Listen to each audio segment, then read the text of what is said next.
Hello and welcome into the Sporting Pod. Along with Tony Allegretti and Mauricio Ruiz, I'm Cole Pepper. Coming up today on the pod, getting closer to paring down the Champions League. Which teams are looking the strongest? The USL Championship gets set to kick off. What to look for in the first weekend. And we hear from the first of three state championship winning teams from our area, the Bears of Bartram Trail. We are fed by the Bearded Pig, locally owned and operated, with the locations in San Marco and Jacks Beach. Make sure you swing by the Bearded Pig for great barbecue and great times. He is bearded and clearly. Thank you. The other part. Just leave it. Just leave it, please. Those of you at home can fill in the blank. All right. Mauricio is joining us from Portugal. Tony and I are here in the Gemstone Media Studios in Jacksonville. Gentlemen, let's start with the Champions League. The first leg of the round of 16 is in the books. Certainly the most impressive performance has to be Arsenal's 7-1 victory over PSV. Doing it away basically ensures that Arsenal is going through. Let me ask both of you what you thought of this first leg of the round of 16. Tony, who jumped out at you that didn't win by 6? The referees. Okay, there were some red cards. I don't know. You know what? I should hold my tongue sometimes with Champions League. Sometimes it's a little much for me. Is it just too hard to watch? Honestly, that's somewhat is. Part of it is the schedule. Timing, you know, it's the timing, the part of the day that it is, and and that a lot of times I know what has happened before I can watch it, and then I'm just like really not interested. Mm-hmm. Arsenal put up a touchdown. Good job. Yeah, and could have gone for 2, decided not to. Yeah. Mauricio, how about you? Who jumped out at you in the Champions League here in this first leg? Well, if you guys could see me, my foot is in my mouth, and the Dutch teams are mainly responsible for it. Yeah, because I was giving high praise to the Dutch teams, and that's why it's hard to go for the underdogs. I just they've had a really good performance so far, and Inter handled them, Arsenal handled them, so not a great showing on their end. But the game that was actually really impressive yesterday, it was the PSG Liverpool game, and how dominant PSG was over Liverpool. And he took Alisson having a historic day to keep PSG out of the goal. I mean, they did everything outside of literally walking in with the ball in their hands in the net. And Alisson had something like 9 saves for a Liverpool keeper in the Champions League. But they were really impressive, and it was it's tough for PSG. It seems like they don't have their luck in Champions League, but they were really, really good yesterday. And if not for the result, it's probably the best performance that I've seen from PSG in a really long time. It was very impressive. Clearly outplayed Liverpool, but this tells me something about Liverpool. And Tony's an Everton guy, doesn't want to hear this, but they have something this year. And sometimes it is that they are almost lyrical in their attack. They look amazing going forward.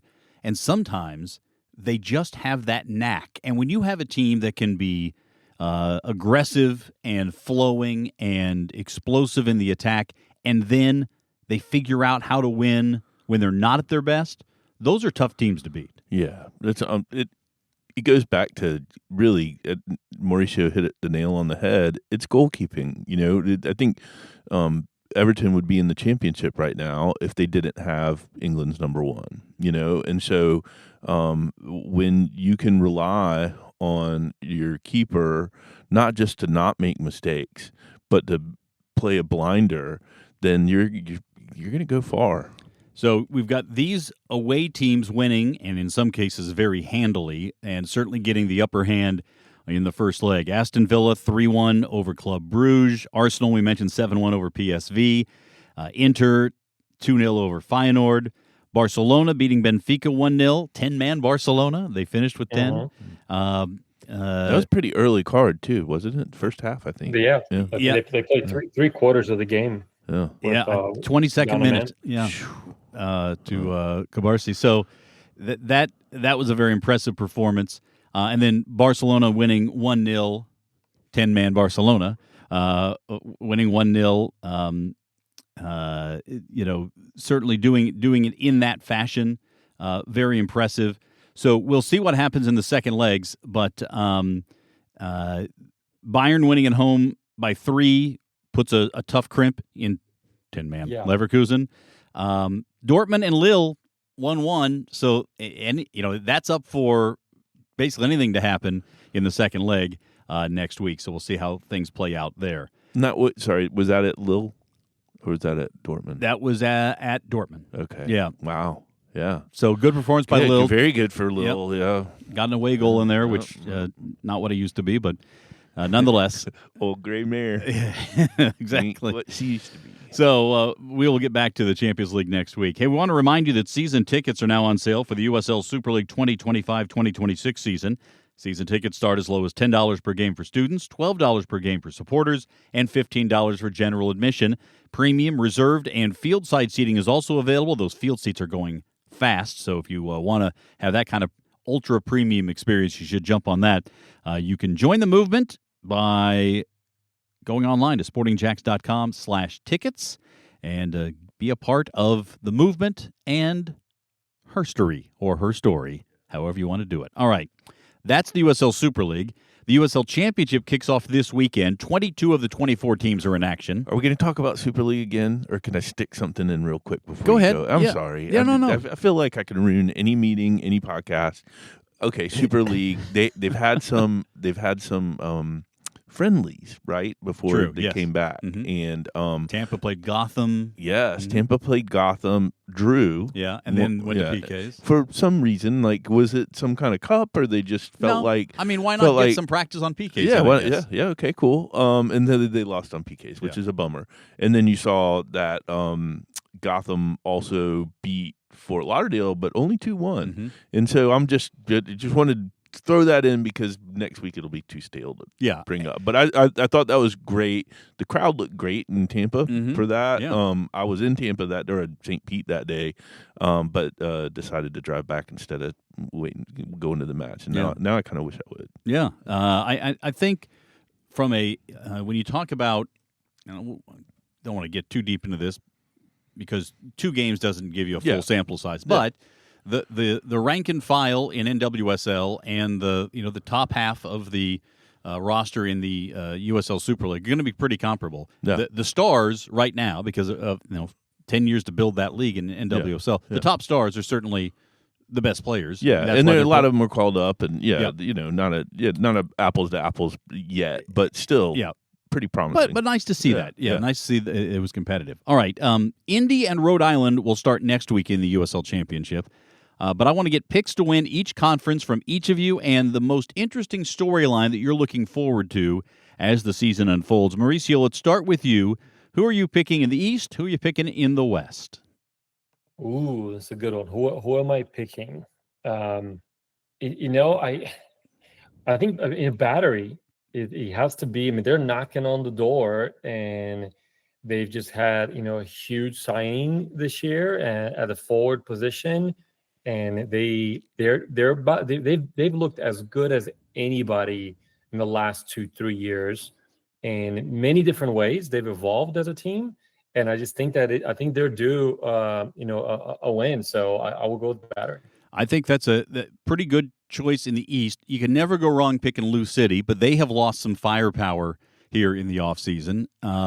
So, you could, if you want to roll the dice here, and I'm going to do that, I'm going to pick Rhode Island.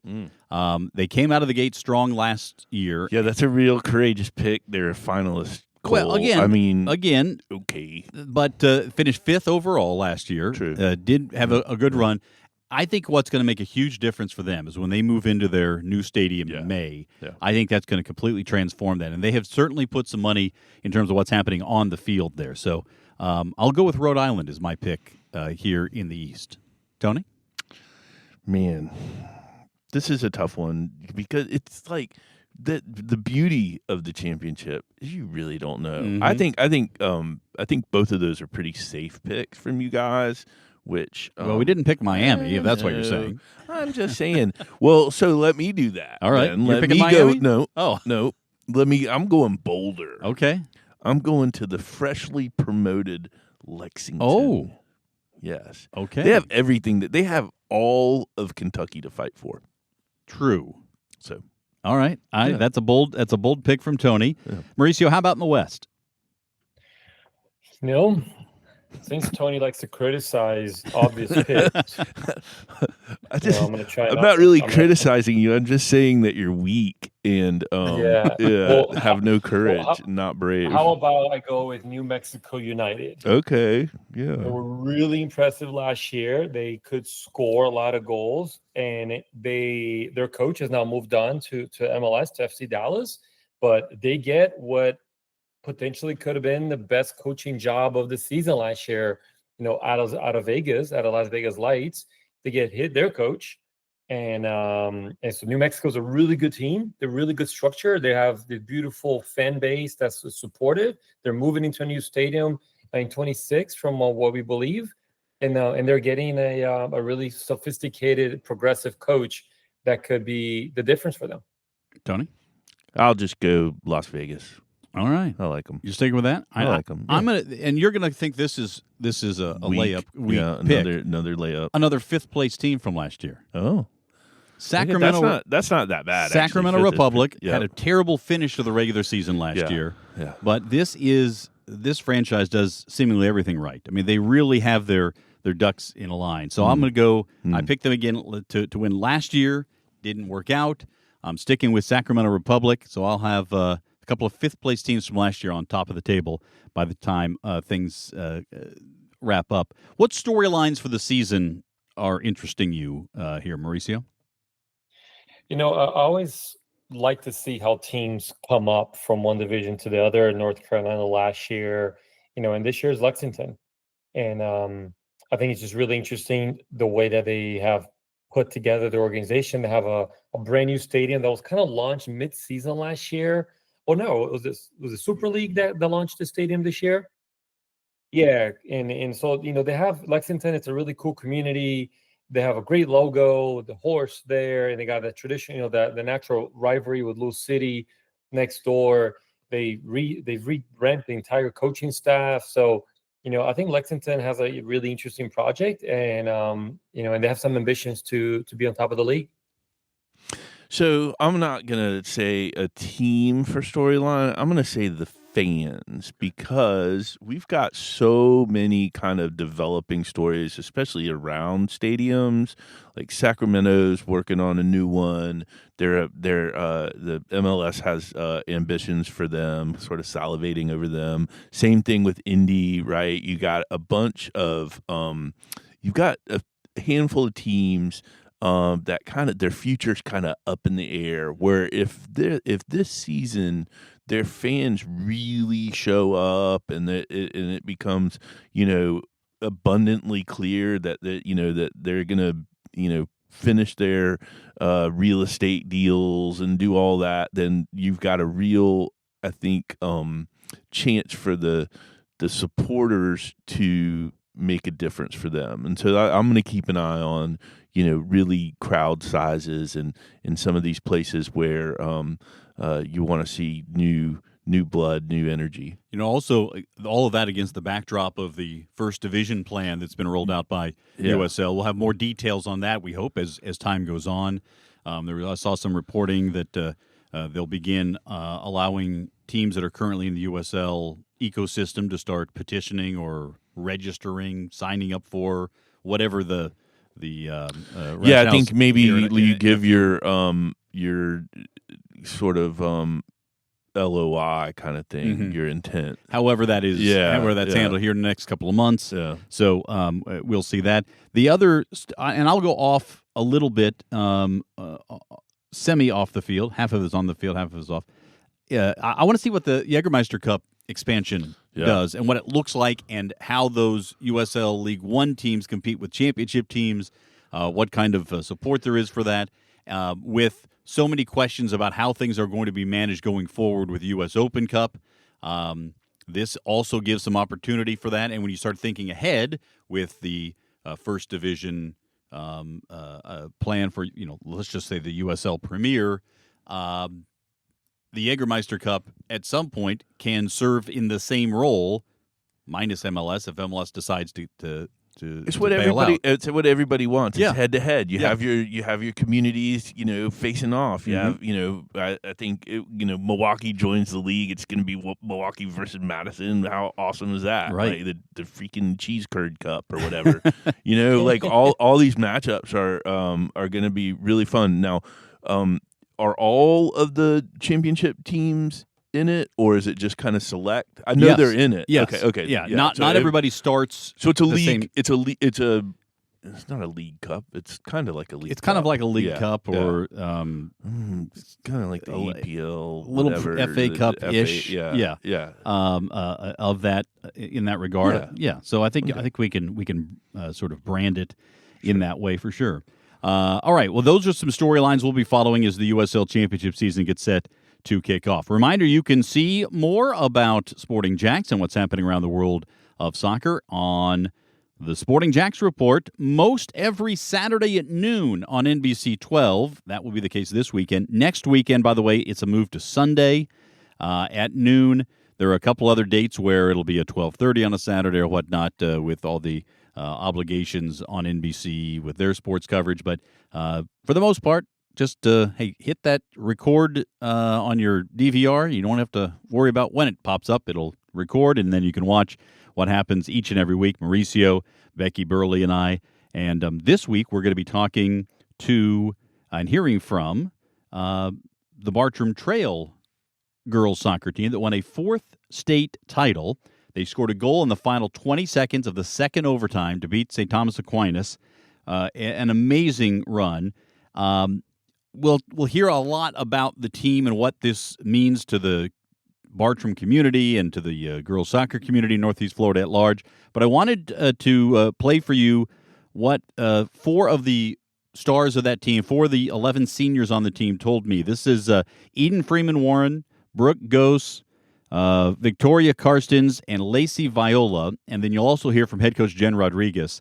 But when that ball went in, I asked those 4 players, where were they and what was that moment like? And then you'll hear from Jen Rodriguez on the phrase that she used to motivate the team this year.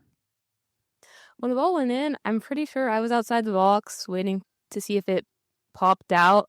And when it went in, I was so happy. It was like a surreal experience, especially being that late in the game and knowing how hard we came multiple times in the game to fight back, to be tied, to even get to that point. It was really amazing. Oh, so the ball actually bounced right past me. And I turn around and, what Coach Jen teaches us is if the ball's like going past you, like you have to trust your teammates. And, that's what I did is I trusted and I heard she was behind me. She was like, leave it. I left it, Allie Fletcher. And I turn around and I see this perfect right into the goal, perfect lob, like header into the goal. And it was actually the most excited I've ever been in my whole life. I was at the half field because I'm always the farthest one back. So, and then as soon as that goal went in, they all went and like dog piled up there, but I just ran straight to my keeper and I just like jumped on her and we just like hugged. And I was actually on the keeper, so she followed me out and then I just turned around and looked and I see like the ball going straight back to the net and I just like, we did it. Like I was so overjoyed and just everyone dogpiling was just like amazing. We heard it takes what it takes. Is that the phrase? Yes, I actually stole that from the great Nick Saban, but I read something before the season and I like to have some type of motto just to kind of drive us, the driving force. And I really like that because it just talked about, the sacrifice it takes and the hard work and and it's not going to be easy and there's going to be ups and downs, but it's really going to take every bit of your effort. It takes what it takes, to get the job done. I love not only that was the phrase that Jen Rodriguez decided to use with his team. It takes what it takes. Admitting she stole it from Nick Saban. Hey, that worked pretty well. And Jen Rodriguez is a great coach. She, has, again, 4 state championships now at Bartram Trail. And she gets the most out of those teams. She said that this was, Tony, probably the most rewarding of the four. She's had some dominant teams that were just great from the beginning of the year on. This team didn't really coalesce until basically the playoffs, and she had to sit down with the seniors and have a conversation, and then things kind of turned around basically right before the playoffs, and boy, what a run they went on. I'm sure the team was like, it takes what it takes, coach. We're here now. That's amazing. And I remember growing up, my sister's much younger than I am, but she was on many runner-up state from Gulf Breeze, and they would always run into St. Thomas Aquinas. They've been their powerhouse. So in their face, they've been breaking hearts for so many years. I'm sure the 22nd left in the game was really hard to take, but they've got a massive trophy case, so they can stick it. Yeah, huge win for Bartram Trail there. And Mauricio, when you hear the players talking about that moment, that's a moment they'll remember for the rest of their lives. That's all I kept thinking about as I was hearing that. They're recollecting. It's funny how some things we can't remember what we did yesterday because it wasn't very memorable. But then somehow we're able to pull back a memory from 20, 30 years ago. And that's exactly what that's going to be for these young ladies. They're going to be able to think about this in those moments and ball kind of getting past some details to it that they'll be able to recollect. And hopefully for many of them is the springboard to their next phase, whether it's college or repeat, club soccer, and eventually professional soccer if that's in their pathway. And stories like that, it really have the impact to change the trajectory of many of their careers. And by the way, what a bold and brave move to say, let it go. Yeah. Like, how many teams would do that in that situation and then let it go while you're sitting there, with your season on the clock? That was my favorite part. And Cole, you did such a good job. Such a great question because I really felt like you were there after they answered all that. Yeah. And that is amazing. Many times people don't let that ball. When you hear let, or sometimes you don't hear it fast enough, you might accidentally get a little touch to it. It's just that's brilliant. The other thing that stuck out to me in talking to the team, they all talked about the celebration afterwards, and they kept talking about the dog pile right afterwards. Again, amazing memories there. So congratulations to Bartram Trail. We'll be hearing from Ponte Vedra and from St. John's Country Day in the future as well, who all won state championships this year. Let's move on to the Premier League and talk about the game we are looking forward to the most this weekend. Mauricio, go ahead and lead us off. Which of the games for this weekend is really jumping out at you? There's a classic right now in Liverpool and Southampton. The top against the bottom. Yeah, that should be an interesting one. And actually, I'm gonna give Tony a little bit of a nod here. Like, I think that the Wolves Everton matchup, even though there's almost a 10-point difference between the two. We got two teams that are kind of outside of the relegation zone, but for Wolves, this game means a lot. And Everton can continue to climb themselves out of that space. There's a big gap between everybody else. So I really like the matchup. And two teams that are playing pretty well right now. So it should be a good matchup. I think that's a good pick, Mauricio. I'm not overconfident in that. I feel like Wolves have been underperforming all year long. They're better than their record. I think Everton, especially since Moyes, the Moyes Saya has come on, is playing above their abilities right now, and so that clash to at Wolves, I'm a little concerned, to be honest, about that one. My pick is, and we pick Forest so much this year, it's kind of funny, but they're hosting Man City, and I feel like, again, this is which of these two teams was the real deal this year. This is one of those litmus tests, I think, that can say a lot. The other one that jumps out at me is Brentford-Aston Villa, 10 against 11, or 11 against 10. Brentford certainly on a better run of form right now. They've closed to within 4 points of Villa. Villa is level on points with Fulham, and just a point. So Villa with a win could go up as high as 6th in the table if everything falls right for them. If Brentford were to win, all of a sudden that gets really interesting. It's a mid-table matchup, but it sort of sets the stage. if Villa wins, they can start thinking about trying to get back up into the Champions League realm. If they don't, that probably is it for their season. They can put all their eggs into the Champions League basket if they haven't already. It's a tasty one. It's at Brentford too, right? I think so. Yeah. That one is at Brentford. That's right. Yep. Yeah, and it's actually right after my favorite television program. That's true. So yeah, that's right. I'll be watching. Sporting Jack's Report will lead you right into that. All right, gentlemen, thank you so much.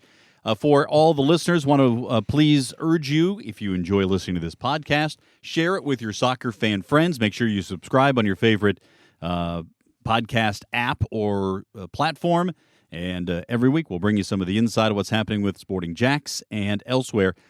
We could have really dug into the USLW and USL2 signings that happened this week. There will be more of those coming next week. I think we'll probably push that off. But I'll just say, for right now, Sporting Jack's USLW squad is looking strong. Dude, both of them, and they're like international. Yes. Like we're absolutely. There's some national team players on these squads. If you want to catch up with that, they're on our Instagram. Yep. Like all the signings, we've done a good job, I think, of showing who we've signed. Yep. So you should check that out. All right. For Mauricio Ruiz and Tony Allegretti, I'm Cole Pemper. Thanks so much for listening to The Sporting Pod.